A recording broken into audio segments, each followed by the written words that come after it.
శుభమస్తు కార్యక్రమంలో గృహబలం అంశానికి స్వాగతం.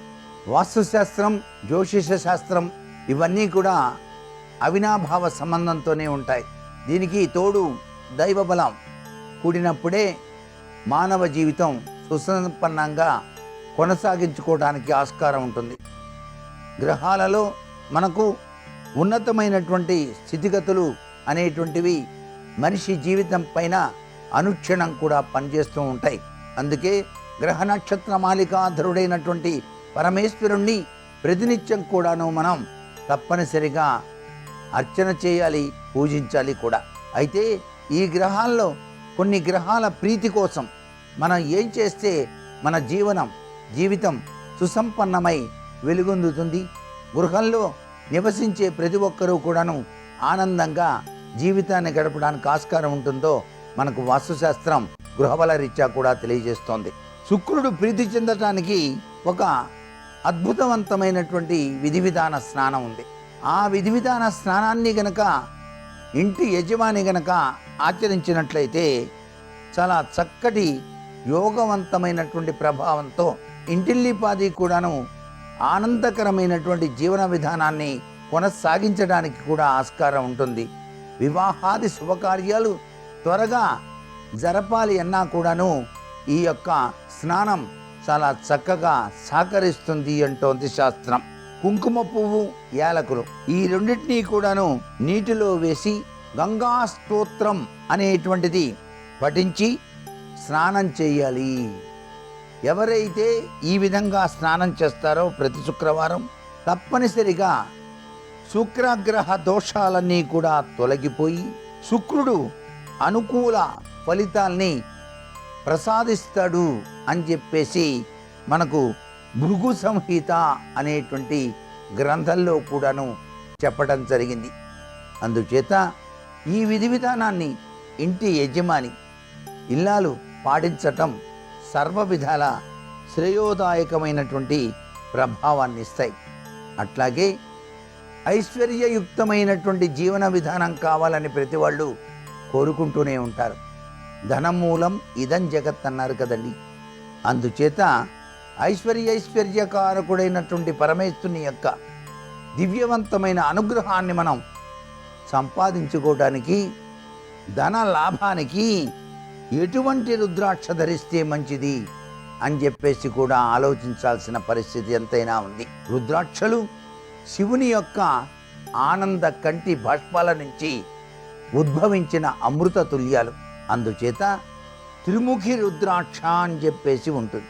ఈ త్రిముఖి రుద్రాక్షను గనక ఎవరైతే ధరిస్తారో ఇది అగ్నిస్వరూపం లేక బ్రహ్మ విష్ణు రుద్రస్వరూపం అని చెప్పేసి కూడా శాస్త్రంలో చెప్పడం జరిగింది. కాబట్టి 3 ముఖాలు త్రిమూర్తి తత్వానికి నిదర్శనం. కాబట్టి ఈ యొక్క రుద్రాక్షను ధరించినప్పుడు తప్పనిసరిగా లాభం, ధనం అనేటువంటివి చేకూరుతాయి అంటోంది రుద్రాక్షోపనిషత్తు. అందుకనే రుద్రాక్షలు భగవంతుడు ప్రసాదించిన అద్భుతవంతమైనటువంటి ప్రభావాన్ని మానవాళికి ఇస్తున్నాయి. అందుకే లోక కళ్యాణం కోసం ఆయన మనకు ప్రసాదించాడు పరమేశ్వరుడు. అటువంటి అదృష్టం కోసం, ధన లాభానికి 3 ముఖాల రుద్రాక్షను మనం ధరించటం వల్ల చాలా చక్కటి యోగం సిద్ధిస్తుంది. లక్ష్మీ కటాక్షం వచ్చి తీరుతుంది సుమా అంటోంది శాస్త్రం. అదృష్టం కలిసి రావాలంటే ఏ దానాలు మనం చేయాలి? అసలు దానాలు చేయటం వల్ల ఎంత గొప్ప విశేషకరమైన ప్రభావమో మనకు శాస్త్రాల్లో చెప్పారు. అందుకే పూర్వజన్మలో చేసినటువంటి దాన ప్రభావమే ఈ జన్మలో మనం అనుభవించేటువంటి అష్టైశ్వర్యాలు అని కూడా శాస్త్రాల్లో చెప్పారు. కాబట్టి ప్రతినిత్యం కూడాను కొంతైనా సరే దానం చేసేటువంటి విధి విధానాన్ని ప్రతి వాళ్ళు కూడాను పాటించినట్లయితే చాలా చక్కటి సత్ఫలితం కలుగుతుందని కూడా శాస్త్రం. అందుచేత అదృష్టం కలిసి రావాలంటే ఎటువంటి దానాలు చేస్తే మంచిది అనేటువంటి విషయాన్ని మనకు శాస్త్రాలు తెలియజేస్తున్నాయి. రంగు వస్త్రాలను సుగంధ ద్రవ్యాలను, పాలు, పెరుగు, బియ్యము, అలాగే పటిక బెల్లం, తెల్లని పుష్పాలు, పంచదార, తెల్లగంధం, వెండి, బంగారం, ఇవన్నీ కూడాను వీటిలో అవకాశం ఉంటే ఎవరైతే దానం ఇస్తారో వాళ్ళ యొక్క కష్టాలన్నీ కూడాను తొలగి అదృష్టం అనేటువంటిది కలిసి వస్తుంది సుమా అని చెప్పేసి శాస్త్రంలో చెప్పినటువంటి ముఖ్యమైనటువంటి విశేషాంశాన్ని మనం కూడా ఆచరించి తప్పనిసరిగా అదృష్టవంతులమవుతామా మరి? అలాగే లక్ష్మీదేవిని మనం ఏ విధంగా పూజిస్తే మనం పట్టిందల్లా బంగారం అవుతుంది? ఆ లక్ష్మీదేవి యొక్క దివ్యవంతమైన అనుగ్రహం మనకు ఎలా కలుగుతుంది అంటే, ఆవు నేతితో దీపారాధన చేయాలి లక్ష్మీదేవి దగ్గర. లక్ష్మీదేవి యొక్క చిత్రపటం వద్ద ఆవు నేతితో దీపారాధన చేయాలి.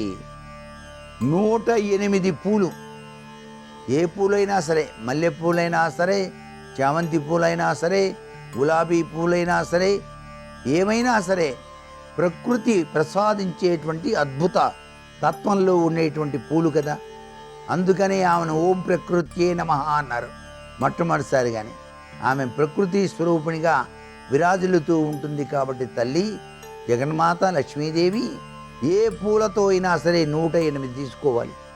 108 పూలతో గనక పూజ చేసి అలంకరించి ఆవు పాలు, బెల్లం, బియ్యం కలిపి వండినటువంటి క్షీరాన్నం నివేదన చేసినట్లయితే వారికి ఏ కష్టాలు కూడాను రాకుండా శుభం జరిగి తీరుతుంది, పట్టిందల్లా కూడాను బంగారం అవుతుంది అంటోంది శాస్త్రం. మరి దీన్ని ఆచరించి తరిద్దామా? మరికొన్ని ముఖ్య విషయాలు రేపటి శుభమస్సు కార్యక్రమంలోని గృహబలం అంశంలో తెలుసుకుందామా? సర్వే జనా సుఖినో భవంతు.